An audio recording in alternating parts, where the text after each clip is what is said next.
परंतु इस बार बड़ी मजेदार बात है कि अयोध्या की लोकसभा सीट पर हमें वांछित सफलता नहीं मिली और उसको लेकर इनके चेहरों के ऊपर जो चमक दिखाई पड़ती है, ये अपने आप में राजनीतिक विश्लेषकों के लिए एक फूड फॉर थॉट है। क्योंकि इस प्रकार का एक वातावरण इस देश में बनाया गया कि एक वर्ग के लिए all eyes should be on Rafah, चाहे किसी को पता हो रफा है क्या, कहां ये ना पता हो, पर दूसरे के लिए all eyes should not be on Ayodhya.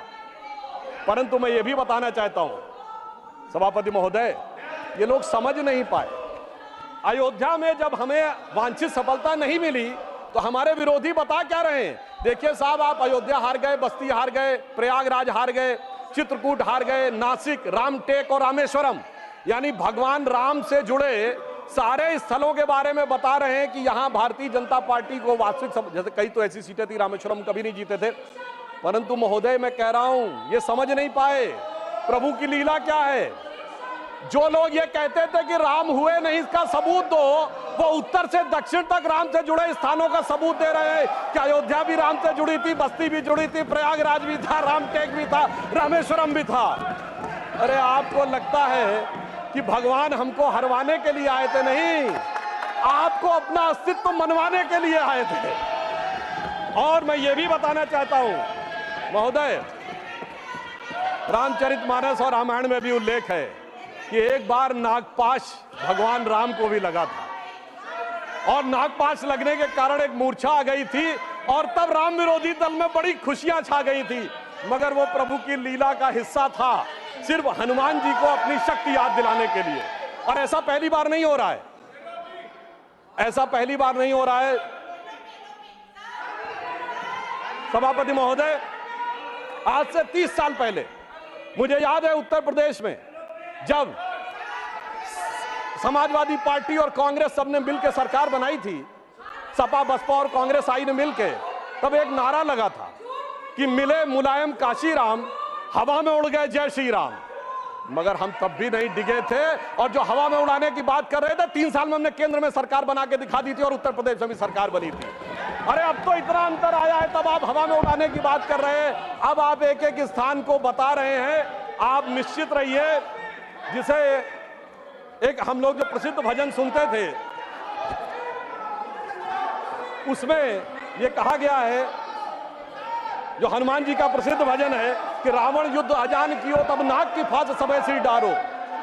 परंतु चिंता मत करिए, वो शक्ति पुनः जागृत हो रही है और वो जागृत होकर हमें पुनः वहां तक पहुंचाने का प्रयास रखेगी। और एक मैं गंभीर बात करना चाहता हूं, श्री राम का विषय हमारे लिए हार जीत का विषय नहीं है। हम 2 सीटों की पार्टी थे, तब भी उतनी श्रद्धा और निष्ठा के साथ खड़े थे।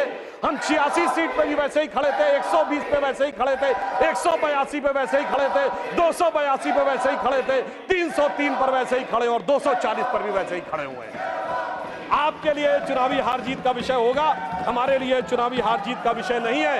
परंतु हमें लगता है कि भारतीय समाज में यदि कुछ लोगों के मन में अभी भी इसको लेकर हो सकता हमारी तपस्या में कोई कमी रही हो, तो मैं ये कहना चाहूंगा भारत के सभी लोगों से, अटल बिहारी वाजपेयी जी की कविता की वो प्रसिद्ध पंक्ति जो उनकी कविता थी, आओ मिलकर दिया जलाएं, तो मैं इसके लिए कहना चाहूंगा कि अभी हमारा यह प्रयास बाकी है।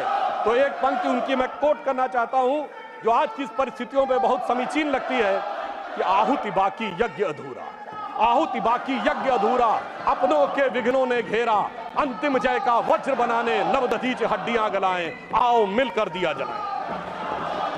अब सभापति महोदय, राष्ट्रपति के अभिभाषण और शपथ में हमारे विरोधियों ने बहुत बार संविधान का विषय बहुत उठाया और राष्ट्रपति महोदया ने अपने अभिभाषण के बिंदु क्रमांक 28 पर संविधान और संविधान से जुड़े विषयों के बारे में बात कही।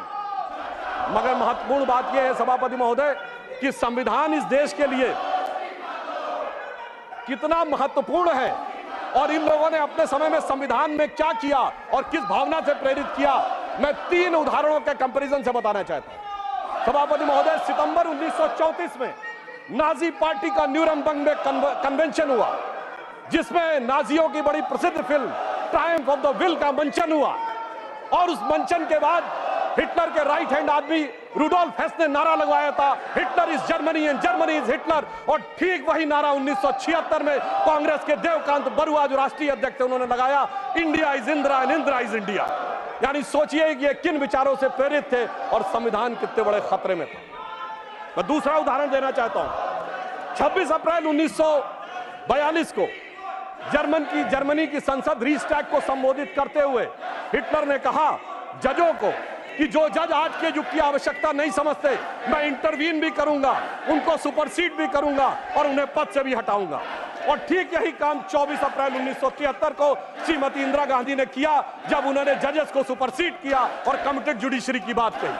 अर्थात संविधान के ऊपर खतरा और संविधान से किस प्रकार की परिस्थितियां थी आज की पीढ़ी को याद नहीं होगा।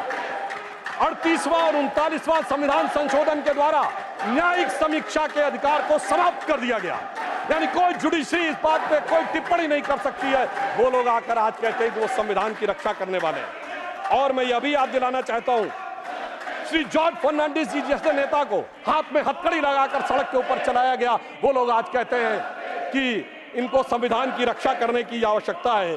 और 42वां संविधान संशोधन ऐसा संविधान संशोधन था महोदय जिसमें 40 आर्टिकल बदले गए, 14 आर्टिकल नए जोड़ दिए गए, 2 नए चैप्टर जोड़ दिए गए और बाबा साहब अंबेडकर ने प्रीएम्बल ऑफ द कॉन्स्टिट्यूशन जिसे संविधान की आत्मा कहा था उस आत्मा को भी बदल दिया गया।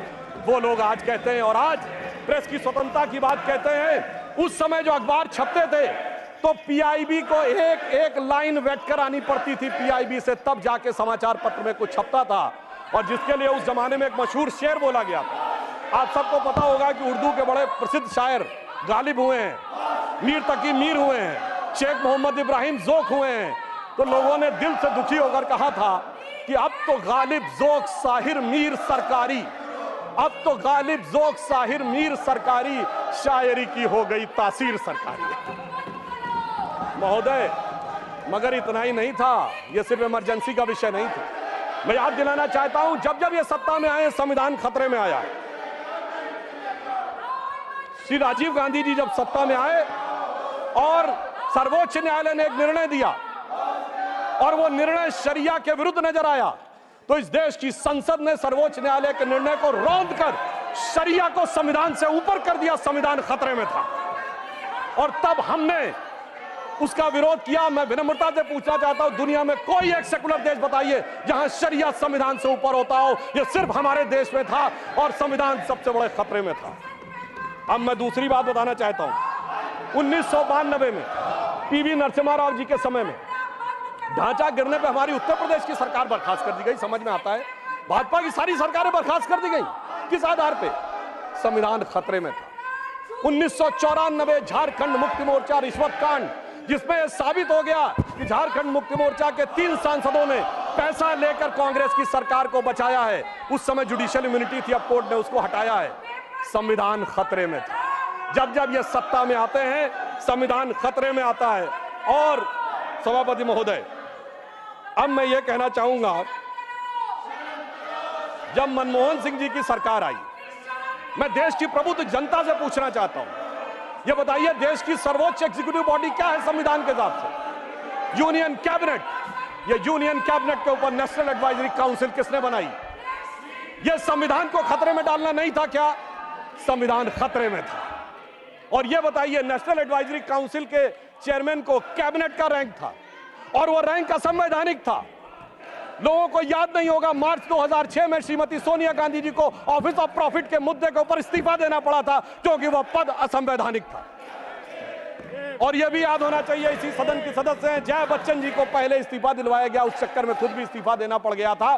बाद में जब वो रीइलेक्ट होकर आई, उस बीच में संविधान संशोधन करके नेशनल एडवाइजरी काउंसिल के चेयरमैन के पद को ऑफिस ऑफ प्रॉफिट से बाहर कर दिया गया। संविधान से खिलवाड़ करने वाले लोग आज हमें ये बताते हैं। 10 साल तक इस देश ने सुपर पीएम सुना। संविधान खतरे में नहीं था, संविधान खतरे में था। और जिस समय देश की highest executive body union cabinet कोई प्रस्ताव पारित करती है और उसके प्रस्ताव को कोई कहे कि मैं पब्लिकली चीर के फेंक दूंगा, यह संविधान के चिन्ह उड़ाना है, यह संविधान खतरे में था।